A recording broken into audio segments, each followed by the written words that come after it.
Mm. Sue, welcome to the last Behind the Closed Doors book club for 2025. You're our final title for Thrills and Chills book club.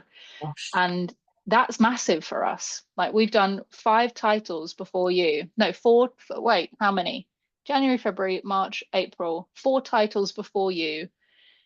And it's been a whirlwind. And I feel like we're going out on such a high. So thank you so much for His First Wife.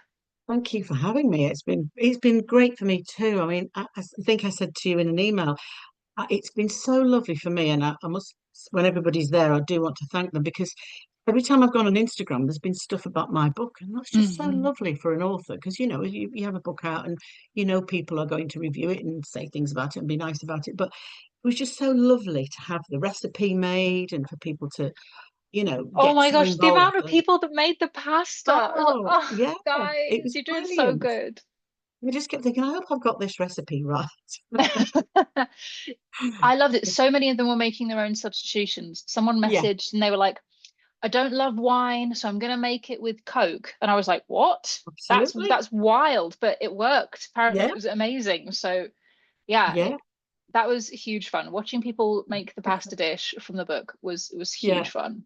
yeah. It was. It was a great idea. It was your idea, the recipe, actually, But you and wrote it. great idea. Yeah, but yeah, Great minds coming together. great minds. When we came together, it just all worked, didn't it? Yeah. No, it's a See? brilliant idea, and to the point where I think I'd like to do that in every book, really. Not necessarily have everybody make, but to put a recipe because I when I first started, I did write romantic comedies about cakes, and there were Hmm. recipes in those. So I'm kind of not new to that, but I think yeah, you could do it for a psychological thriller. Why not? Might be a nice thing to do.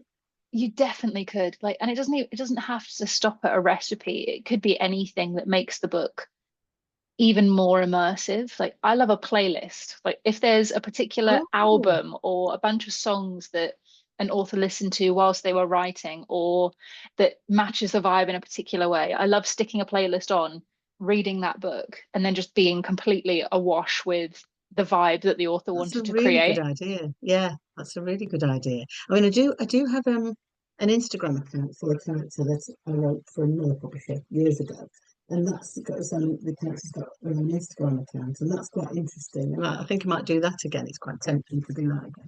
Yeah, that's Um, huge fun. yeah, but I love the playlist idea. I haven't thought of that.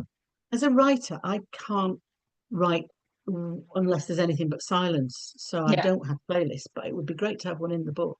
I might do that for the one I'm doing now, actually. Yeah. Do it. I think you can do it Mm. retroactively. If even if it's not songs that, have directly inspired certain scenes or whatever, you could think about songs that you think certain characters would have as their ringtone or would be their Yes. favorite song or Mm. anything like that. Joe in the comments is saying yes to playlists. Right, right. Leave that with me for the next one then, or the next one after this one. Great. We're ready and waiting. All right, team, if you Right. are in the chat box, make sure to switch over your toggles from hosts and panelists to everyone, just so it means that everyone can see all your messages. And I can put your questions to Sue as we move through the session. Claire, that's a very good question. What would Emilio's ringtone be? Oh, it would be operatic, wouldn't it? I think it would be some Yeah, sort of perhaps a Verdi opera. I'm trying to think now. Cavalleria Rusticana or something very it's Italian. I'm not like I'm not very good at naming certain operas, but maybe maybe it needs to be like what is it? Is it O Fortuna from Comina Barana? Yeah. Oh, Like yes. that very dramatic. Strong. Yeah. Yeah. Just the music, isn't it? That's just that Yeah. thumping. Yeah. Oh, oh, that would be really dramatic, and it'd be a bit like a volcano as well. Yeah, Yeah, I like exactly. that. Joe Yeah. agrees. It would be Yeah. fancy. It's got to be fancy. Yeah. Gail Definitely. says something explosive. Yeah, I agree. Yeah. See what you did Just like a there? volcano. Yeah. I think, oh, what would we do for Abby or Sophie? What would their songs be? Oh, you know what? I think with Abby, I'd sort of, I think something like S Club 7 or I don't know Yeah. steps. I kind of see Abby in a very basic sort of way, but perhaps I'm being unfair. She's deeper than that. But a sort of intelligent S Club 7 music. That's what does everyone have? Intelligent S I Club. can, I'm not sure Intelligent S Club 7 is a concept. if it Um, even exists. maybe it would just be something like fun, but also slightly, maybe something like Pink Pony Club by Chapel Roan. Something Yes. Yeah. vibey and poppy. You can Yeah. enjoy it on a surface level, but there's also something going on Yeah. underneath. Actually, Taylor Swift too, probably for Abby. Yeah, That's sort of, young, but yeah, but with a bit of bite. Yeah. Yeah. 100%. Yeah. No, I like Yep, Pink Abby's Pony. agreeing. Abby said, Gail says Abby would be 90s pop 100%. Yeah. Yeah. Yeah. See, there we go. Definitely. It's an easy exercise.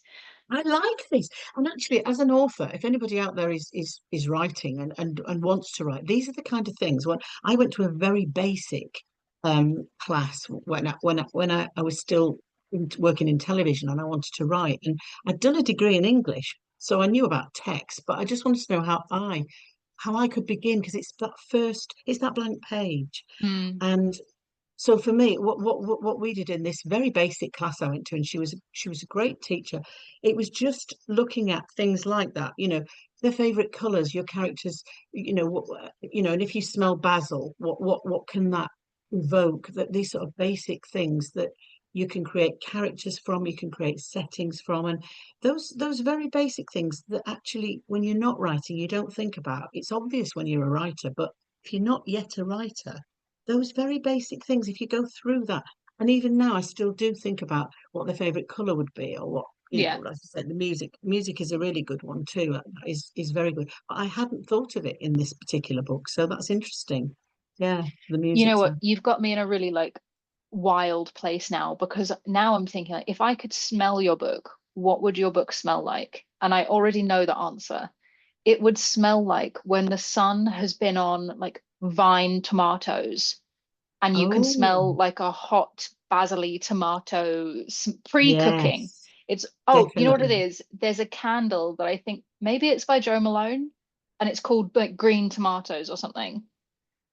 Ah, That's what this book smells like to me. Wow, yeah, we have gone yeah. down a very strange No, I tangent. love that though. I love that. I mean, when I used to write romantic comedies, I used to have to write Christmas comedies in the summer for obviously the way the Hmm. process, the production.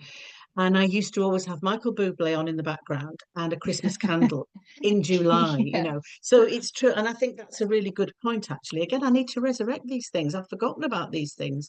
I've been so busy writing, I've forgotten about these basics. And it's good to go back to these basics. I should have had a basil tomato candle.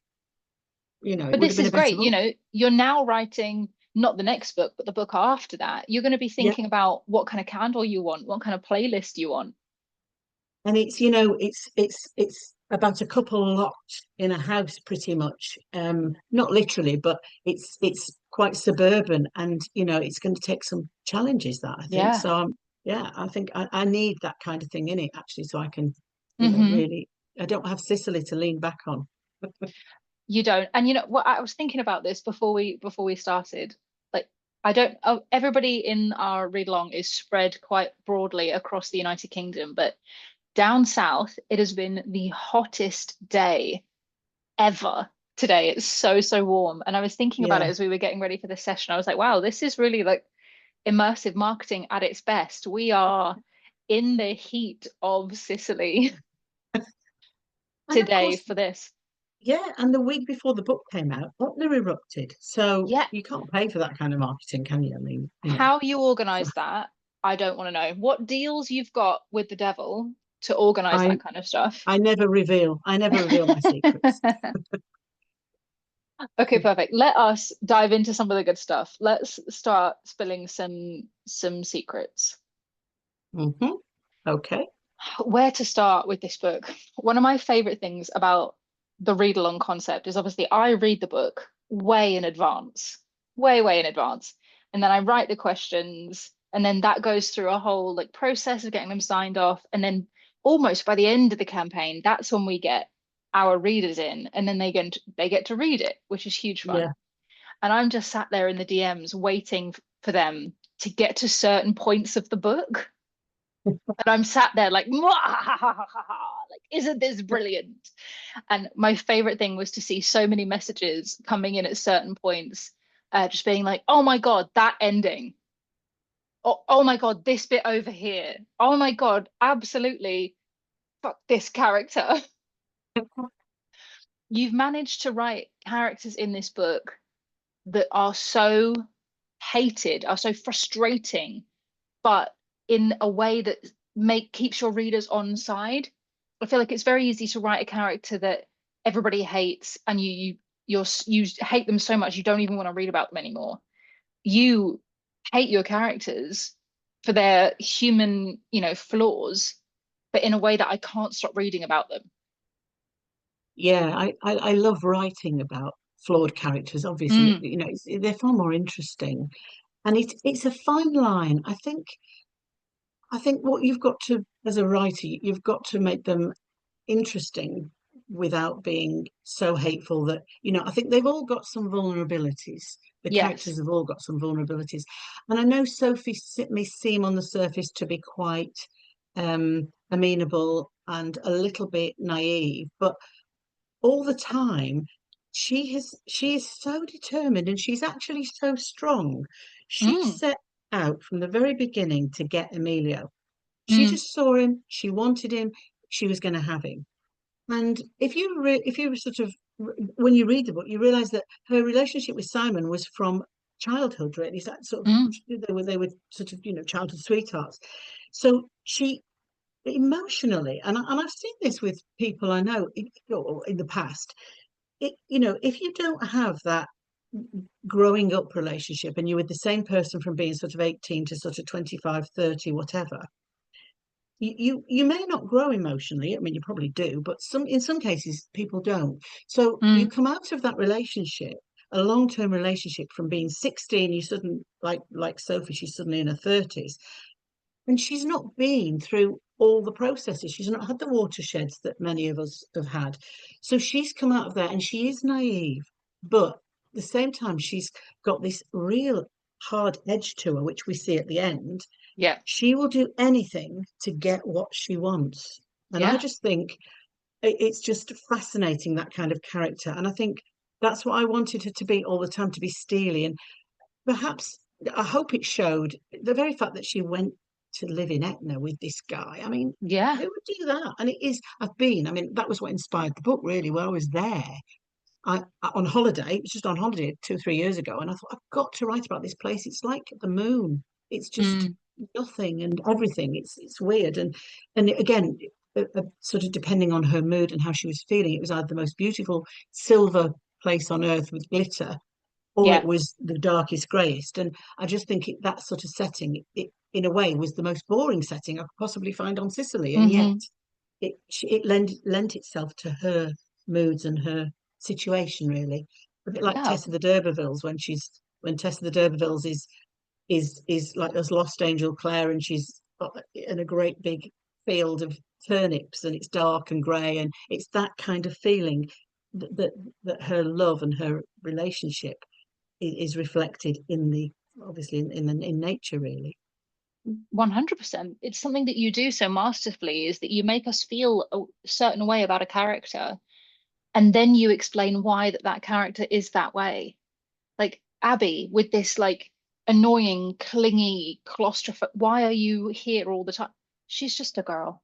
She's just a girl who wants to be your friend and help you make Yeah. good choices. And haven't So we all had friends like that who are lovely? And actually, we should respect them more. And again, yeah. that towards the end of the book, that show Sophie has learned that Abby isn't harmful. Abby's annoying, but Mm, she's there looking after a child for her. She'll do anything for her. She's a lovely friend. So, appreciate that. Not everybody's going to be sparkling and hilarious or beautiful. It's about getting to know the person and the goodness in them, really. And I wanted Abby, obviously, to also be a red herring, so she of kind of fit course, into that yeah. quite well because she was a And bit obsessive.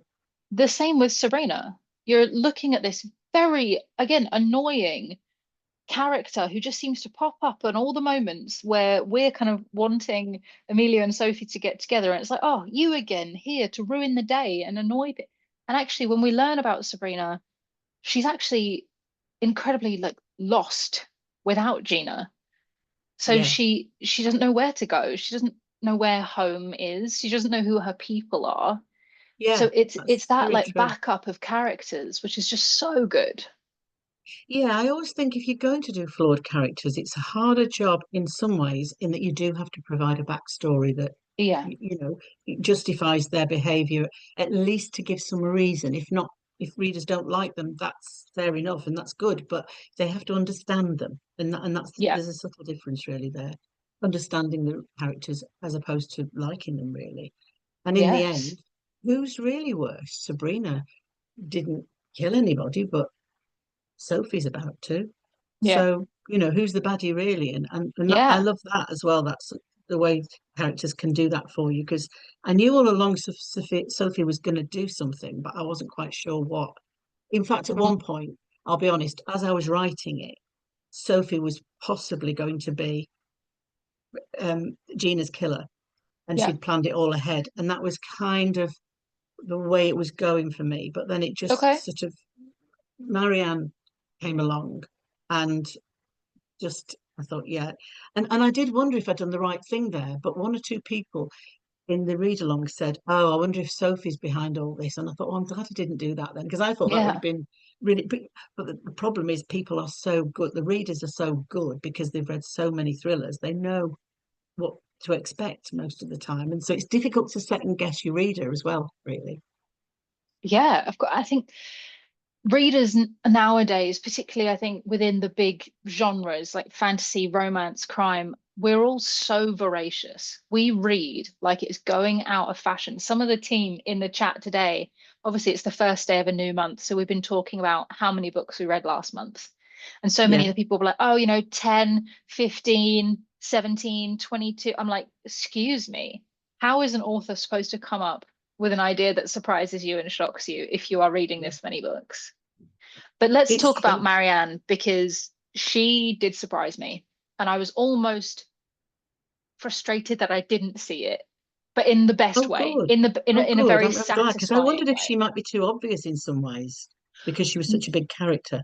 No, and one of my favorite things is, one of our read-alongers really early on put in the group, oh my God, I love Marianne. She's so sweet. And I screenshotted that message. And then when I Yeah. knew that that reader had finished it, I sent her that message, I sent her the picture, and I was like, hey, so how do you feel about her now? Okay, let's talk about her because I love her as a Yeah. character. And in my notes, I've written down Marianne and then in brackets Miriam. And the reason I've written Miriam is because it's Miriam Margolyes in my Yeah. head. That Yeah. is Totally. who that person Totally. is. And my God, if ever I was lucky enough to have a film made, that's who I would have to have her. She would have to Mhm. do it. I don't care if she's 105 by then. I would wheel her on myself. Yeah, But yeah, totally. And she just, I don't even think, no, she wasn't in the synopsis. So what I do, authors work in different ways, but what I do is I write a synopsis and I have a list of characters and what's going to happen. And none of it ever really works quite as you want it to or as you intend it to, because your characters, and it sounds really pretentious, but your characters step up and yeah, suddenly somebody will appear and they will, as I say, in a way, and that's exactly what Marianne did. I just thought I need somebody, I needed a little bit of humour in it, really. I like it to yeah, have a little bit of lightness along with the darkness. And it was all getting a bit intense. And I just thought she would be amazing. And again, at one point, I brought her in and she wasn't the killer originally. I didn't bring hmm her in to be the killer. I brought her in for lightness. And then sometimes I like to think, if I'm writing it and I don't know who the killer's going to be, then how can the reader know? And yeah, so obviously I write it as that. I have the killer, and then I go back over it and breadcrumb the yeah, clues, But sometimes it's really good as a writer to write it yourself and just think, I don't know who did hmm this, and then they will step up. Your characters will step up for you and yeah, offer themselves, really, and that's what happened with this, really, especially because I'd kind of thought Sophie was going to be the killer, and then Marianne yes. arrived and she felt more likely, really. I think you've done it so well. I think with books like this, it's got quite a small cast. So Mm, only really a select few options of who it could be. And never Yeah. once in my reading until it clicked in my brain, never once did I go, oh, is it maybe going to be Marianne? I was like, no, it's Sabrina. No, it's definitely Abby. No, no, no, it's, oh, I think it might be Sabrina. Actually, maybe it's Emilio. He's doing all of this. I was like, no, wait, hang on, Sophie, let me think about you. Never once did it come up that I thought Oh, it might have that's been great. Marianne. That's great if you thought that, because that's the dream for the author. Because when you've got a small, again, I don't like a big cast because I forget who's Yeah. there, and it's just too complicated. It's just huge. I've just my next book, which is out in October for Amazon. That one is a sort of locked room type Hmm. mystery, really, and so I've got a cast of six characters before I've even started with the outside characters. So each chapter is from a different character, and that's really hard to do. I enjoyed his first wife because I had that small Hmm. ensemble, really, and I enjoyed working with them because I felt I knew them all by the end of it, and it was Yeah. great, really. Yeah, Yeah, the characters are so well developed that I feel like I could walk onto a set and cast them in a movie tomorrow. Like really, it's, yeah. yeah, I feel like some characters in books you read and you're like, oh, you're a bit beige. I don't, I wouldn't be able to guess what your ringtone might be, for Yeah, example. yeah. No, that's a good point. Yeah, that's a good way of thinking about it, actually. And as an author, I can use that as well when I think Mm. about my characters now, about the ringtone and the playlist that I hadn't really thought of before. It's a great technique, actually. Yeah, I'll be definitely So using good, I'm glad. it. I want to know, was Sophie always going to have, I don't know what the right words are, killed Simon, helped Simon, supported Simon? Was Sophie always going to have had that situation with Simon in your drafting? Yeah, no, not Simon. Actually, no. In fact, see, this is originally, and I think one of my editors sort of what didn't feel it would work. The editor I was working with at the time didn't feel it would work because it was a whole new strand I was introducing in a way, and I get that. Um, because my original idea was that she'd had a really, again, playing on the idea that her relationship had gone on for so long Mm, that she was quite naive in the romantic world. mm, My original idea was that she would have been groomed by a teacher at school. okay. And I still like that idea, but I think that might work in another book in a different way. But that was because my whole purpose of making her naive was she had to be naive in order to be taken in by all this and to go along with it. Yeah. Because if she'd been really, hard-headed and like the rest of us in her 30s, and she'd been around, and she'd be like, no way, Amelia, just Hmm. on your bike. So it had to work. And in again with the Rebecca trope Yeah. going along the side as well. I mean, she was obviously a naive woman as well for the similar reasons. She also was, quite Hmm. inexperienced. So it was that same kind of thing. So no, it wasn't. And when my editor said, I'm not sure, I think this is probably a little bit much. It's like a whole other issue, this, the sort of Yeah. grooming, and she'd have to deal with that as well, which is a good point. I thought, right, well, what happened to her made her so uh, naive, and also potentially, I think at the end, I do make the point, she's already killed one person. And it's Hmm. almost like that's the beginning of her Mm, journey, really. So she didn't kill Simon as in kill him, but she yeah. did. And once you've done that, does that mean that it's easier to do the next one and the next Hmm. one? And I Yeah. like the idea. I mean, she could turn into a serial killer. I could end up writing a whole series about Sophie, and she could be a serial killer. Who knows? Great. Sign us up. I think what I loved about Sophie is that I don't think I saw it quite so much as it. She was definitely naive for me, but I don't think I saw her so naive. I think I saw her more as like a little bit more romantic and whimsical. Like she really Yeah, wanted to be, which I guess in itself is a little bit naive for sure. yeah, I'm talking yeah. myself around in a circle now. Like No, I know she's what you clearly mean. been through all of this very intense trauma in previous relationship with Simon, and now she's fresh start, Sicily, gorgeous location, gorgeous man. She's like, I'm ready to be swept off my Yeah, feet into she wants a, the package. Yeah, yeah, yeah, exactly, yeah. and she, in a way, like, and again, it isn't naive, that I think if you're whatever age you are, if you want that and it seems to be there for you, Hmm. you don't hear the warnings, you don't Yeah. see the darkness, you only see possibilities and what can work. You don't want to hear anything else or even listen to it. So in a way, she was probably more, perhaps not so much naive, but refusing to actually take on see the red flags. Really, she could see them, she's not stupid, but she was prepared to work hard for this.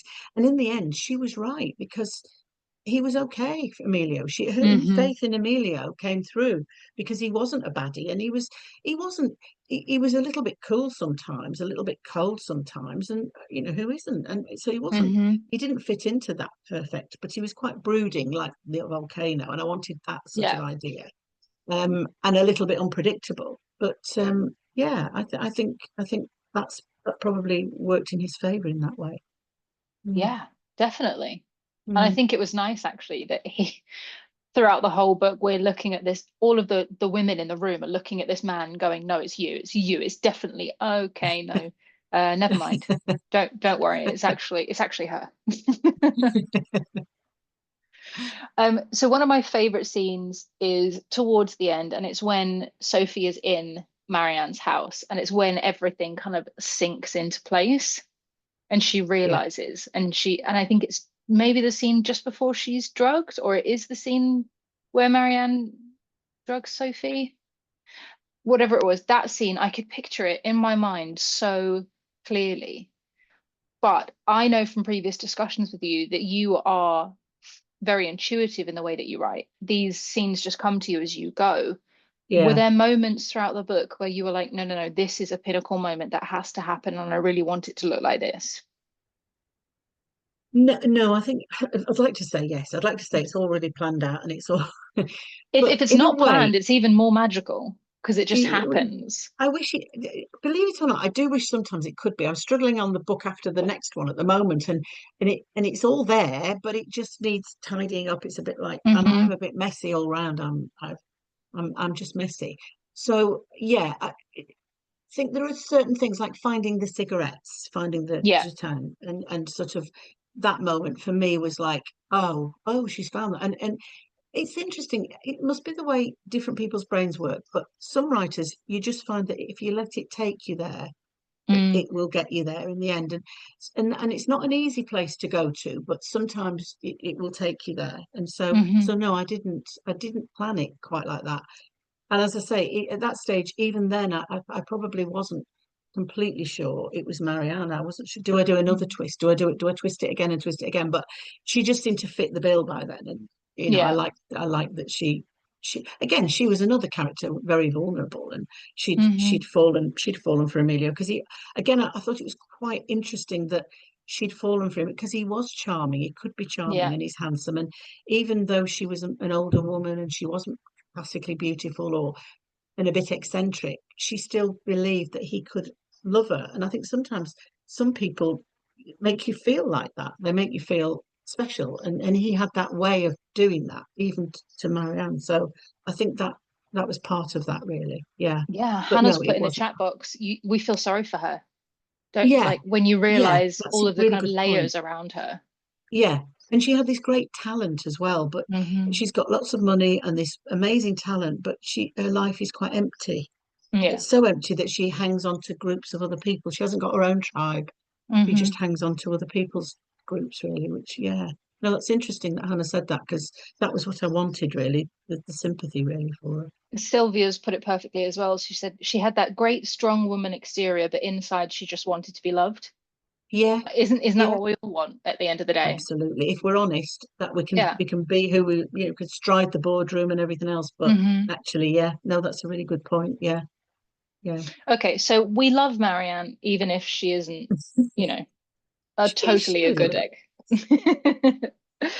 So listen, you've been talking a little bit about your process and about the fact that there are, you've got a book out in October and you're currently working on the third for Amazon, but this is the first for Amazon, isn't it?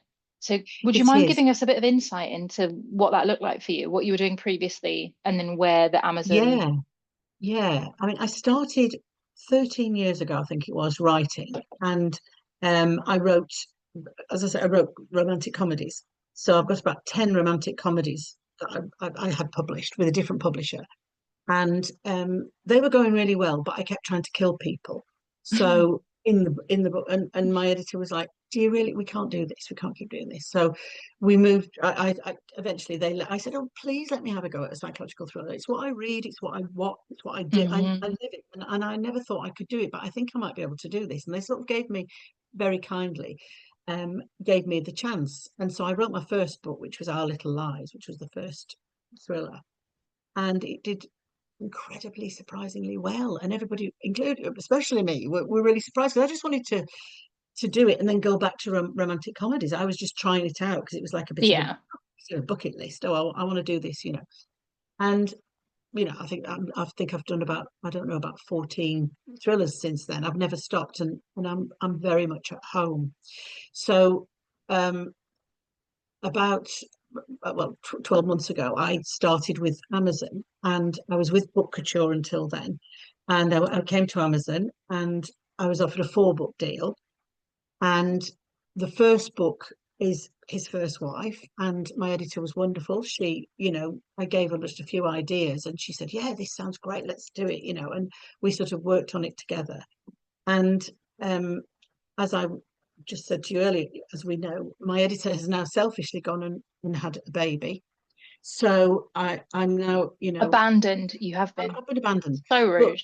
it's been, having been with a different publisher for sort of 10 years or so, this has been a really interesting experience, because I feel like the new girl in the office. I don't know where anything is, and I'm only at home, but I still don't know where anything is, and Yeah. I've still got the same laptop, and I'm still me, but I feel it feels really different. And I think, in some ways, as much as I still love my old publisher, and it's nothing, I think it's quite good sometimes to step out of your comfort zone, and that's what I Hmm. did with this, because it was all new to me, and it was, and the editing is slightly different process, and Yeah. that's interesting too, because that makes me write slightly differently, and so it's been good for me in that way, but scary, really scary, Hmm.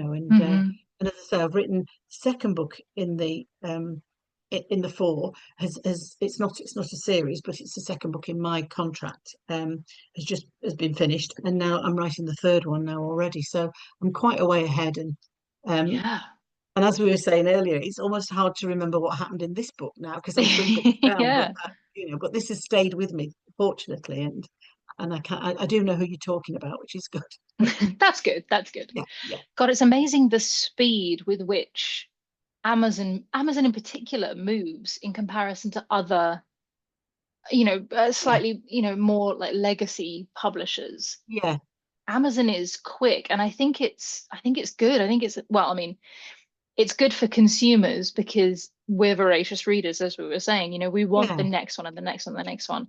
Do you find that harder because you're like, oh wait, hang on, I got 2 books out this year? No, because I've always had 2 books out. So from the Great. beginning of my writing, I was with a digital publisher with Book Couture. So I did Hmm. 2 books a year. In fact, I did 3 books a year, I think, at least once or twice, which killed me. But then with this one, because I had to play catch up for Amazon, I pretty much Hmm. wrote 3 books this year, really, because I've had to play catch up. Wow. So no, that's not too much of a problem. I think for me, as we were saying earlier, I do need to have somebody bearing down on me and saying, you need to get this in, because if I wrote 1 book a year, I would probably spend 11 months of that year talking about how I was going Hmm. to write the book and how busy I was going to be. And then I'd spend a month trying to write it desperately. And at five Yeah. o'clock in the morning, it was due in, I'd still be writing. So for me, to do 2 books a year is quite a good discipline, because it makes me Mm. do it, and I Yeah. can do them. And so I'm actually used to writing the first draft, really. It's awful, but the first draft I can probably do in 4 or 5 weeks, like, Okay. a novel in a month, really. I mean, there's a lot of work needs doing on that, but Sure, but a dirty getting it draft is still a down, draft. yeah, it's filthy, but it's there. Yeah, Yeah. yeah.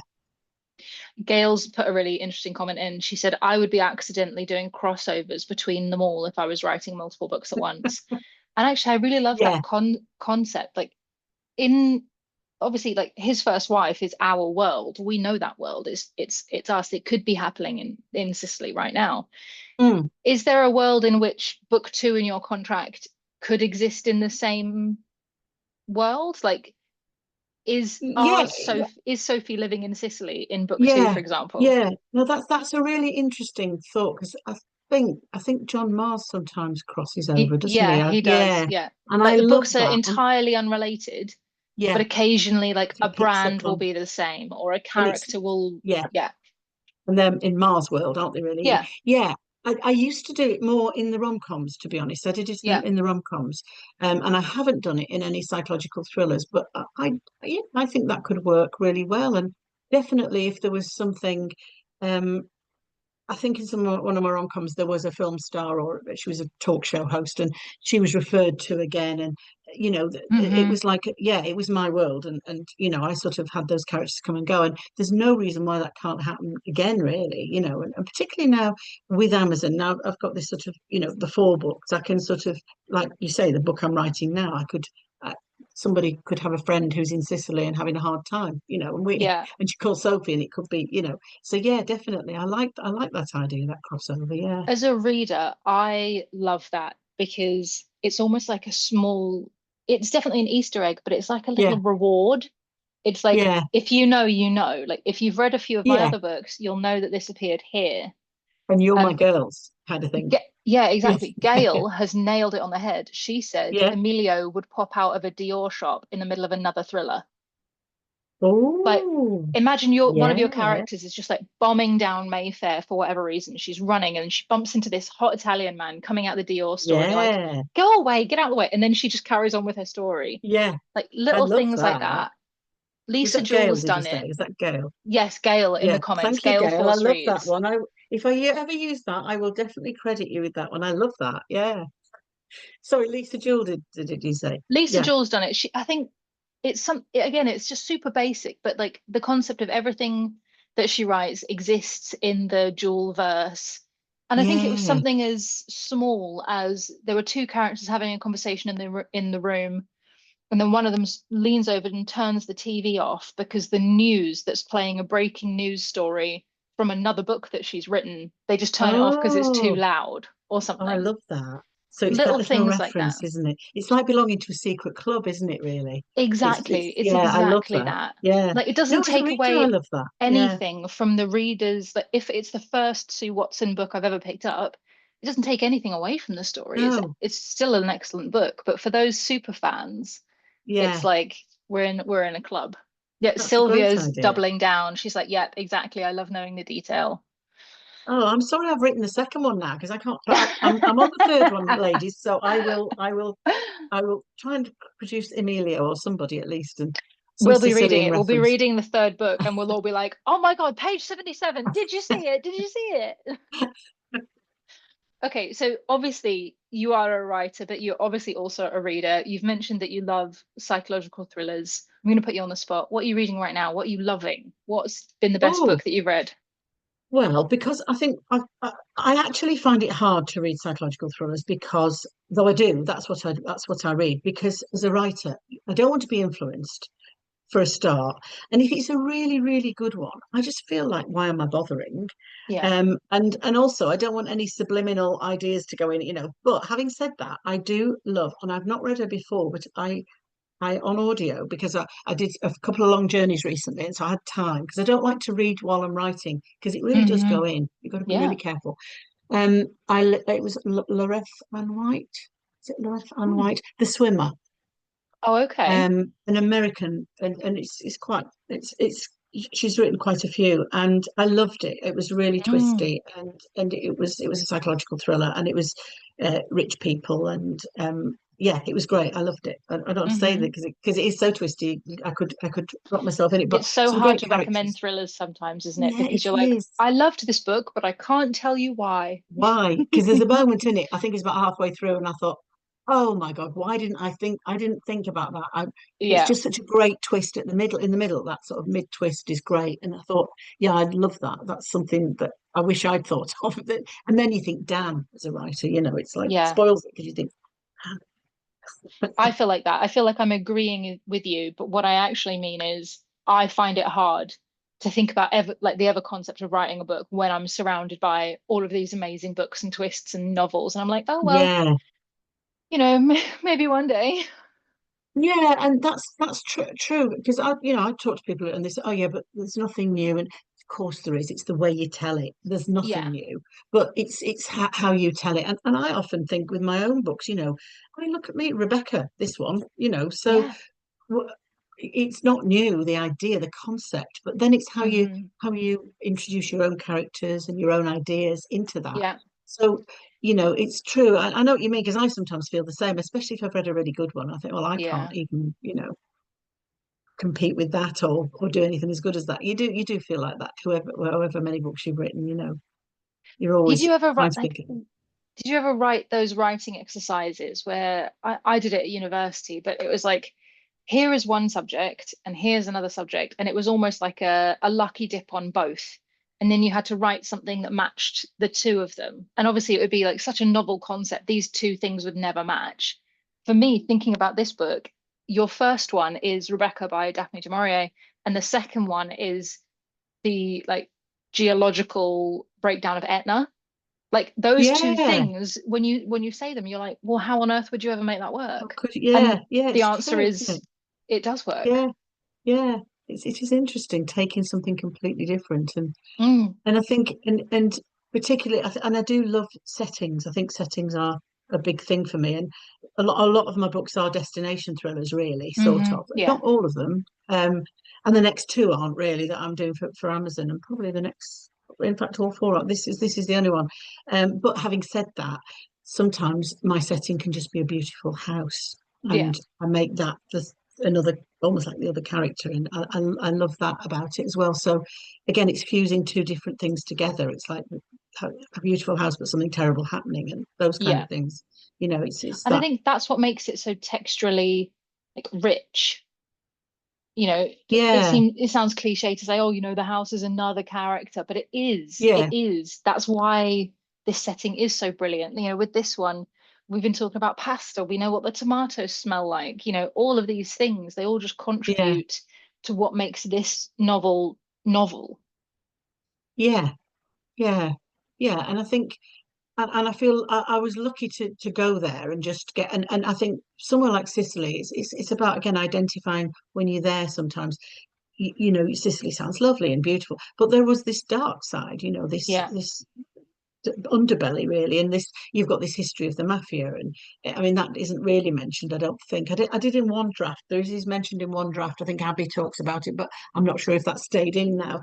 But it's this idea that we all know the mafia come from there, so we know there's a darkness, and Hmm. it's unspoken really. And again, I think being in a foreign country at night alone, I think Yeah. that's quite scary. And Oh that's how God, yeah. Sophie found. So it's lovely the idea of it and working away and all that, but at night alone, to be somewhere Mm. where there's nobody to help you, then that's quite scary, I think. Yeah. 100%. Okay, the comments are going off. So Gail says, yes, the volcano absolutely had feelings in this book. Yeah. Bree says, I love the volcano themes in this book. I ended up Googling about volcanoes, going down rabbit holes. Sylvia says, I hiked the top of Vesuvius, so I found myself really immersed in the scenery when reading, and I found that Wow. it captured the magnificence fantastically. Wow. That's great. I think that's the thing. Like now, another domestic noir, set in a house that's just like mine. I'm like, yeah, but where's the magic? Where's the volcano? What are you going to Yeah. do that makes it mind blowing? I'm going to have to think of something. I've done it before in a house and I added a swimming pool. So Yes. I'll have to think of something else in this one I'm doing now. Because the next one is set at a university, but the characters are in their 40s and they're going back to Hmm. revisit for a weekend reunion type thing, but it's not a reunion they expect. It's not what they expect Yeah. it to be. So that's quite interesting because I can talk about the sort of dreaming spires of Exeter actually, but there's also a beach there, and I do Hmm. like beachy places, and I like to sort of I think that's a great place because again, if you've got a beach in your story, you've always got somewhere you can push somebody into the water. So, a cliff, a beach, a volcano, you've always got, you've got to think about this at the beginning. What, if because my big thing is one of the books I want to write, which is in the future, is sort of a poison. I want to know what poisons I can use Hmm. and how cleverly they can be done. And and I've not really done it properly yet because there's always been a cliff or a, as I say, Always been a somewhere much else. easier way to get rid of someone. Yeah, so I'm working on my point, and I've got to find the right one as well. I'm not, I've got to feel right about it as well. Yeah. So Oh my God, I'm your working. Google history must be. Oh, well, this is the problem as well, and you can't really find much about poison either for obvious reasons. So it's a bit tricky, really, but I'm getting there. I have There's a friends. special garden, isn't there? Is it Yes, Alnwick up in the north. Yeah, Gardens? up in the northeast, I think, isn't it? Yeah, Yes. Funnily enough, that's on my list of days there you out. go. Great. Okay, Yes. okay. Yeah, Oh my exactly. gosh. Gail is at it again. Okay, so in the comments, she Yeah. said, "Did you say the second book is set in a university? Maybe Emilio is doing a guest lecture on volcano activities." Do you What? know Okay, I think book that two is would have been? done. I don't think we can change book Yeah, two. unfortunately. So is that Gail? That is Gail again. Again, that's Gail, Gail. Gail, we need to be in touch so that you can tell me before I finish the book because the book after so this one, the university one, has just been finished and finalized, and no one will let me near it to make any changes. So because I am terrible at that. I So think the one Amazon would be after, mad at us. yeah, yeah, I don't think they'd be very pleased with us, would they? And they wouldn't be very pleased with Gail because she would have No, enticed me to try and demand my book back so I could make changes. blacklisted But from thank you, everything. Gail. I am loving that, and I'm already thinking of how I can squeeze Emilio into book Hmm. three. So Awesome. Well, listen, it is. Gail says, no, don't. They'll stop delivering to my house. Exactly. Yes. Okay, Blackball. team, it is 10 to 8. So you've just got maybe 5 minutes left. Any last questions for Sue? Get them rolling in. And Sue, I want to know, like, in terms of your next few months, you've got your book coming out in November. What does this Yeah, look October. like? Yeah, October. October, sorry. So Yeah, what does yeah, this look like for you? You're kind of finishing up the promotional tale of his first wife, but you're yeah, still writing book three. And yeah. then, October actually feels like tomorrow. Yeah, and thank God that's all done and dusted. So that's ready to go and gone, really. And I can't, as I say, I can't get my hands on that anymore. So that's Hmm. that's that's already on Amazon. That's called Wanting Daisy Dead. So I can talk about that title. It's called Wanting Daisy Dead. But after that, I'm now writing the third one, and then I've got a horrible feeling I'm going to have to write the fourth one probably before January, February. So it's going to be a tight few months. But those That's winter quick. months, yeah, I think it will be, judging by last year, it probably will be. But those winter months are quite good because I can just shut the Mm. door, put the heating on, and well, if my husband's not in, I can put the heating on. If he's in, he turns it off. So, but yeah, I, I think that's doable, but it will be tough. It will be a lot of writing and Hmm. not a lot of skiving, which is a shame, really. But I feel like you're right, though. It's a lot easier to skive in the summer. it When you're is like, oh, a beer garden, oh, a picnic, oh, all of these things. Yeah, they sound yeah. great. In the winter, Lunch I'm like, outside, mm, yeah, but in the winter you just think, I don't even need to get dressed today. I'll just go yeah. downstairs, shut the door, lock the door, and just write until 7 o'clock tonight. And I do tend to do it that way, really. And often I write in the night as well. Hmm. Sometimes I can't. Sometimes I think I should go to bed now, but I just have to keep going because the deadline, because I'm not very good at planning, and B, I think while it's flowing, let's just let it flow. And so, I'm Yeah. lucky, really, because um, my daughter's grown up. I've only got a cat to worry about and a husband, and he's pretty good, and the He's cat's pretty pretty good too. self-sufficient, I guess. He's pretty self-sufficient by now, yeah. So I'm lucky. I don't know how people write with two or three young children. I just think it would be impossible. I'm sure. I really admire them, and they do. There are authors who do, but it Oh would my be gosh, impossible. Yeah, Gillian McAllister. She's a book a year author for Michael Joseph at the moment. And yeah, she also has I think maybe he's three. She's a 3-year old. And watching her life on Instagram stories where she's writing whilst the baby naps, or what, I'm like, no, no, excuse me, you're yeah. doing too Oh, much. yeah. No, no. It would. I couldn't do it. I couldn't concentrate. It would be so hard. So Claire in the comments says, I've just pre-ordered Wanting Daisy Dead. Can't wait to read it. Oh, thank you, Claire. Thank you. Ree in the comments wants to know, do you ever feel guilty when you kill off your characters? I'm just thinking now.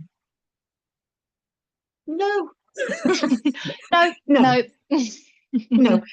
I don't think I do. I think I think my only concern is making sure that the right character. Sometimes I don't want to give anything away about the next book, but like with this one, um, yeah, I suppose I do feel a bit guilty about Gina because I could talk about her because Gina was beautiful. She was harmless. She wasn't a bad person. She was a bit entitled, perhaps, and a little bit spoiled, perhaps, but she had a beautiful life and she was Hmm. happy. And yeah, she had boyfriends and she wasn't particularly faithful to Emilio, but that was their marriage and their Hmm. business. So I didn't kill her in that reason. I didn't have her killed off because of anything bad. So yeah, I suppose I could. And now I feel guilty. I didn't before, and now I do. It's your fault. Ree, Yeah. that's your fault. You did that. Thanks, Ray. Thanks, Ray. I won't sleep tonight now. Okay, and we're gonna end on this last question from Joe because this is a question that I love to hear authors talk about. It's, do you ever base your characters, or I guess, do you steal elements for your characters from people that you know? Oh, all the time. Yeah, Yeah, all the time. Yeah, definitely. And certainly sometimes if there's something between two people that I'm not 100, it could be friends, but I'm not particularly 100% sure what's going on, but I can pick something up and I can make that into so a husband and wife at a dinner party. Well, a dinner party, supper. You have supper together, a group of you, and the husband says something to the wife, and there's a snap there. There's a little, I love hmm, those moments because I think, oh, what's going on there? And because yeah, I'm so awful like that. And I mean, I probably do it too, but it's just those things. Yeah, I do. And also, that's a really good question because also there are people. I mean, Miriam Margolyes, for a start, that's a very obvious one. I don't know her, but I picked up on her, and the minute I got that yeah, character, I was away. And yeah, again, I do that with that there's certain books I've written where the characters, I've suddenly thought of like a mum from school, or what somebody yeah, really who has no idea that hmm, that they've actually been quite a big character in a book, a killer or whatever, and they don't know it, but yeah, obviously. Um, so yeah, those kind of characters. But I don't think I've ever used friends. I think it's just hmm. people that, you know, acquaintances You've got really. to keep it in the acquaintances space, right? Yeah, Because if it becomes friends, then that friend might read the book and then all of a sudden go, excuse me, on page yeah, 80, that sounds a bit familiar. yeah. That story I told you. Yeah, yeah, yeah, yeah. You do have to, and you have to really keep that distance for yourself as well, because I think you could get carried. You wouldn't you wouldn't be able to describe the character so well because you know them so well. You Yeah. would, you would use shorthand in a way. I think Hmm. subconsciously, and your reader would think, oh, no, I don't quite get that person. So I think Yeah. it's great to certainly take some little bits and pieces from different people. Definitely, that's definitely what you have to do. That really, but not a whole character like that. Not Yeah. really. Just I want to moments. Once Claire McIntosh said that one of her favorite places to eavesdrop is in the hairdressers because Yes. all of the women in the seats next to you are spilling their secrets to their Yeah. respective hairdressers. And shouting over the hairdryers, so you don't even have to listen. Yeah, love it. And Yeah, you're there with a notebook, like, "Oh, sorry, can you say that last bit again?" I'm terrible for that. Hairdressers and anywhere else. I'm often out with my husband, and he'll say, "What are you doing now?" And I'm sort of leaning towards, Yeah, trying to listen to a conversation. And I think it's stories, isn't it? It's stories we tell ourselves and yeah, tell each other. And I love stories, and I may never use them, but I love hearing people's little snatches of people's lives. It's fascinating. Yeah. one of my favorite things to do is to people watch and just make up their backstory in your brain. Nobody Yeah, knows. You're not going to tell anyone. But oh, this man, his shirt's a bit crumpled, so this, that, and the other, and blah blah blah yeah, blah blah. yeah. Like, This is what's happened this morning to him. Yeah, yeah, yeah, yeah. exactly. Right. Listen, Sue, thank you so much for coming to hang out with Thank us you. this evening. This has been a dream. And thank you so much for being the last book in Thrills and Chills for 2025 because it feels so good to go out on such a high. This was such a great book. And I've loved chatting to you these past few weeks. Oh, it's I been feel like you're one lovely. of Yeah. us now. Yeah, I feel like it too, and all the readers, the readers tonight, Hmm. and those who couldn't make it. Honestly, it's been so lovely just to go onto Instagram and just see my book and see everybody doing the recipes and just being so supportive. And honestly, it means such a lot because I've never had that. I've always had lovely support from my publisher, not from readers like that, in Yeah. that kind of we're all together in this and we're all a team. And I feel like I've been part of it too, and it's been lovely. So thank you to everyone. Thank you. Oh, good. That's such good feedback, Sue. I'm glad that you feel that way. Thank you. Awesome. In that case, we will let you go. Have a wonderful evening. Go and down a lot of water and stand in front of a fan. That's what I'm I going to do. will. I will. Yeah, let's do that. Thank you so much, Sue. And again, thank you so much, readers, for coming to hang out tonight. I know that it is hotter than hell in your homes, and I Yeah. appreciate you. Yeah. And I will speak to you all very soon, I'm sure. Thanks so much, Thank guys. you. See you Thank soon. you.